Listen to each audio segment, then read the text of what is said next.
ছাত্রছাত্রীদের আম নিয়ে হাতে কলমে শিক্ষা দিতে ও প্রান্তিক এলাকার আম চাষিদের উৎসাহিত করতে রঘুনাথগঞ্জের প্রাথমিক স্কুলে আম উৎসব অনুষ্ঠিত হয়। এই আম উৎসবকে ঘিরে স্কুলের পড়ুয়া ও স্থানীয় আম চাষিদের ব্যাপক উৎসাহ লক্ষ্য করা গিয়েছে। মঙ্গলবার সকালে এই আম উৎসবের উদ্বোধন করেন রাজ্যের বিদ্যুৎ প্রতিমন্ত্রী মোহাম্মদ আখরুজ্জামান। এছাড়াও ছিলেন বিডিও দেবোত্তম সরকার, রঘুনাথগঞ্জ পূর্ব চক্রের স্কুল এসআই স্বপ্নেন্দু বিশ্বাস। আম উৎসবে একসঙ্গে এত বিভিন্ন প্রকার আম ও আম থেকে উৎপাদিত খাদ্য সম্পর্কে জানতে পেরে অত্যন্ত উচ্ছ্বাসিত পড়ুয়া, অভিভাবক থেকে সাধারণ মানুষরা। জঙ্গিপুর থেকে তরিকুল শেখের রিপোর্ট, জঙ্গিপুর টিভি। কি প্রোগ্রাম ছিল স্যার? আজকের কি প্রোগ্রাম ছিল আপনার স্কুলে? ম্যাঙ্গো ফেস্টিভ্যাল আমাদের আমের ব্যাপারে আমাদের মুর্শিদাবাদ অনেকটা এগিয়ে আছে, অথচ সেইভাবে কিন্তু তৃণমূল স্তরে পৌঁছানো নেই, হয়তো প্রশাসনিক স্তরে ওরামূল্য হচ্ছে।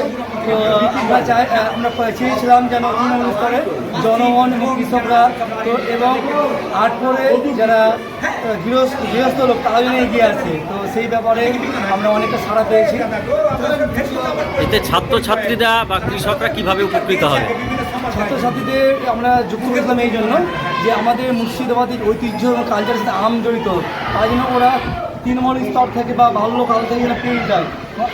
আম ফেস্টিভ্যাল হতে পারে, যদি দার্জিলিং টি ফেস্টিভ্যাল হতে পারে তাহলে আমাদের মুর্শিদা আম ফেস্টিভ্যাল কেন হবে না, এই একটা ধারণা থেকে আমরা চেয়েছিলাম যে আমাদের ছাত্রছাত্রী যারা একটা আমকে নেগলেক্ট চোখে দেখছে তাহলে আমকে গুরুত্ব চোখে দেখে, সে ব্যাপারটা আমরা সেই ধরনের জন্য। এবং ছাত্রছাত্রীরাও এত প্রকার আম একসঙ্গে মনে হয় এই প্রথম দেখলো, এটাও একটা এটা একটা পাওনা। আসলে আমাদের এলাকায় সব আম পাওয়া যায়, কোহিটুরটা সাধারণত হয় না আমাদের চাষ, তো এই অনেকগুলো আম একসাথে দেখবে, এটাও একটা ওদের হাতে কলমের শিক্ষার একটা ব্যাপার ছিল।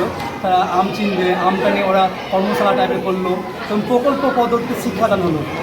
আমরা যারা গেস্ট এসেছিলো জিজ্ঞেস করছিল যে এটা কী আম, ওরা বলছিল, তাহলে ওদের মাথা তো এটা কী আম বা আম চিনতে পারছে, এটা একটা শিক্ষার একটা ভালো দিক। মানে ওদের মধ্যে আম নিয়ে কৌতূহল সৃষ্টি করা জানা। যেমন একজন ছাত্রী বললো আমার বাড়িতে 5টা আমের গাছ আছে, কিন্তু কী গাছ ওর বাবা ওকে বলেনি, আম খাচ্ছে, মিষ্টি লাগছে। কিন্তু এই সিস্টেমটা, এই ঘটনাটা সব বাড়িতেই আছে, এপারে ওপারে সব বাড়িতেই আছে। আপনার কী নাম জানেন? স্যার আপনার নাম? মোহাম্মদ মাহিদুল ইসলাম। মোহাম্মদ মাহিদুল মাহিদুল ইসলাম। স্কুল ইসলাম স্কুল 42 রাজপুত বাহরা প্রাথমিক বিদ্যালয়, টিআইসি সরি এইচটি। আজকে রঘুনাথগঞ্জ পূর্ব চক্রের উদ্যোগে বাহরা প্রাথমিক বিদ্যালয়ের শিক্ষকদের ব্যবস্থাপনায় মুর্শিদাবাদ জেলা আম উৎসব। আমরা যারা মুর্শিদাবাদ জেলার মানুষ, আমরা দুটো কারণে গর্ববোধ করি। আমরা যখন বাইরে যাই তখন বলি আমরা আমের রাজার দেশের লোক, আর একটা কথা বলি আমরা নবাবের জেলার লোক। এই দুটো জিনিসই আমাদের গর্ব।